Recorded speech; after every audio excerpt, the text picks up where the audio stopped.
He had everything: power, wealth, and control. Except the courage to answer her final message. When her name flashed on his phone that night, he silenced it, thinking she'd always come back, but she didn't. Years passed, and the ruthless millionaire CEO, Adrian Cole, buried her memory beneath his empire. Until one stormy night, a call came from a hospital he didn't recognize. A nurse whispered, "Mr. Cole, there's a child here asking for you. She says you're her father." His world froze. He rushed there, and when he saw the little girl with her mother's eyes, clutching a faded phone with the unsent message still on the screen, his heart finally shattered. Now, he'd face the one truth he'd run from all these years, that sometimes, the message you ignore becomes the story you never escape.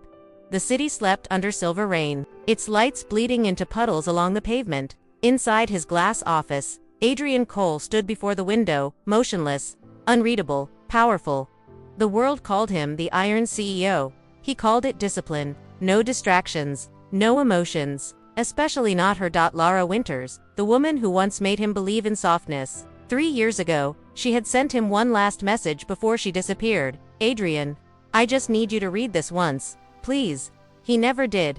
That night, he told himself love was a weakness. He muted her number, turned his phone face down, and signed another contract. By morning, she was gone, and for 3 years he convinced himself that was victory. He rose higher, made billions, and became the untouchable man everyone feared, but every time his phone buzzed, a small part of him still expected it to be her.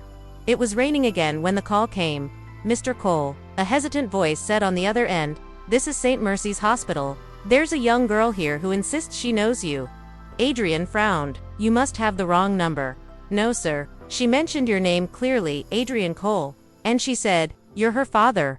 The phone nearly slipped from his hand. "What's her name?" "Her name is Hope," the nurse replied softly. "And she's asking for her mother, Laura Winters." His heart stopped. The name, one he hadn't allowed anyone to say in years, tore open something buried too deep. 15 minutes later, his black car screeched to a halt outside the hospital. He walked in, drenched in rain, demanding answers. The nurse guided him through a dim corridor toward the children's ward. Inside, a little girl sat on the bed, clutching a small stuffed bunny. She had the same brown curls as Laura, the same curious eyes, only softer, brighter. When she saw him, she smiled shyly. "You came," she whispered.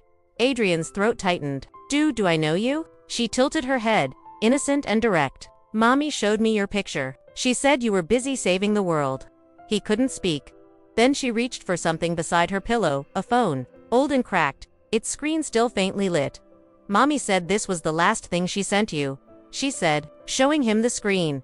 There it was, the message from years ago, unread. The words glowed softly through the cracked glass. "You're going to be a father." The hallway spun. Adrian backed away, pressing a hand to his chest. Every heartbeat felt like punishment. Hope looked up again, her voice trembling. "Mommy got sick. She said if anything happened, I should call you. I didn't think you'd come." He fell to his knees in front of her, his tailored suit ruined by rain and tears. "I should have come a long time ago," he whispered. The nurse appeared at the doorway. "Mr. Cole, Miss Winters is in the ICU. Her condition is critical." He looked at the little girl again. "Stay here, Hope, I'll bring her back to you." But even as he said it, the fear in his chest told him it might already be too late. He walked toward the ICU like a man walking into judgment. Every step echoed with memories, her laughter, her touch. The night he told her love wasn't enough. When he entered, machines beeped softly around her. Lara looked pale, fragile, but she was still the woman who once set his soul on fire. He reached for her hand, trembling. "Lara," he said, his voice cracking, "I should have read your message." A tear slipped down her cheek, even though her eyes were closed. For the first time, Adrian Cole, the man who conquered everything, realized he'd lost the only thing that ever truly mattered. The faint rhythm of machines filled the room. Like the sound of a breaking clock, Lara's breaths came slow, shallow, as though even air had grown tired of fighting for her. Adrian stood at her bedside, his hand hovering above hers, afraid to touch, afraid to feel. He had negotiated billion-dollar mergers, broken empires apart with a signature, yet right now, one fragile heartbeat terrified him more than any loss he'd ever faced. "Doctor," he said quietly, "she'll make it right." The doctor sighed. Her condition worsened after the infection spread. "She's fighting hard." But, he hesitated, "you might want to say what you never got to say." The word stabbed deeper than he expected. When the door closed, silence swallowed him whole. He sank into the chair beside her, head bowed. "Lara," he whispered, "you warned me that one day, I'd lose something I couldn't buy back."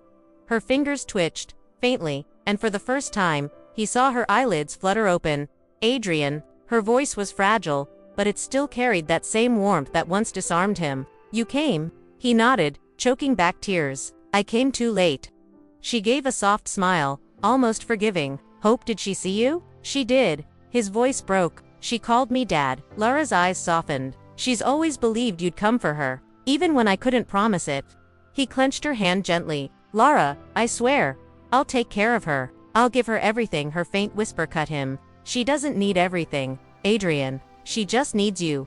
Outside, rain poured against the glass, the same kind of storm that had started all this. He remembered the last night they were together. She had begged him to listen, but he was too blinded by ambition. "You told me love was a distraction," she murmured weakly now. "But it wasn't. It was your anchor."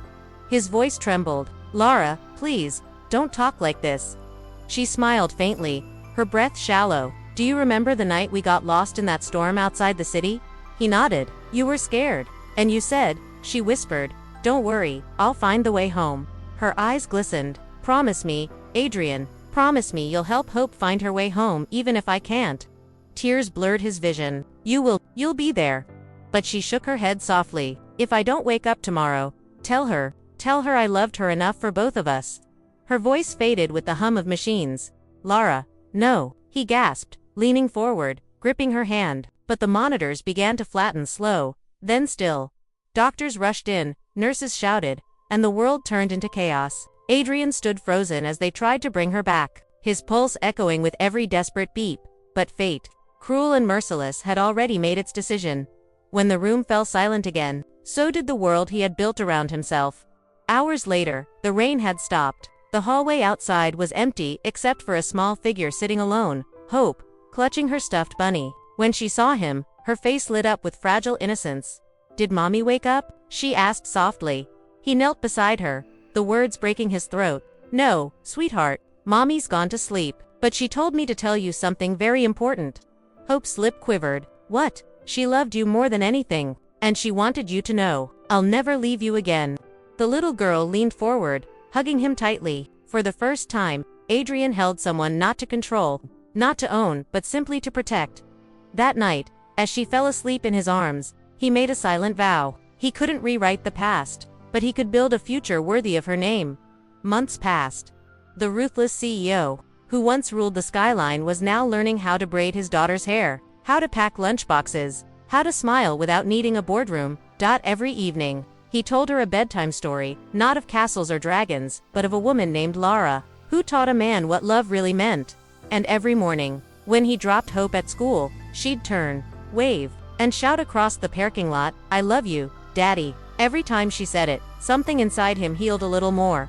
Sometimes, the most powerful redemption comes not from wealth, but from the whispers of a child who reminds us what really matters. Adrian had built an empire, but lost the soul who once gave it meaning. Only when a small voice called him Dad did he understand that love isn't a distraction, it's the purpose of everything we chase. Watch this story of loss, forgiveness, and second chances, where a heart once made of stone finally learns to feel again. Don't forget to like, share, and subscribe for more emotional stories that touch your soul. Each one reminds us, no matter how far we run from love, destiny always finds its way back.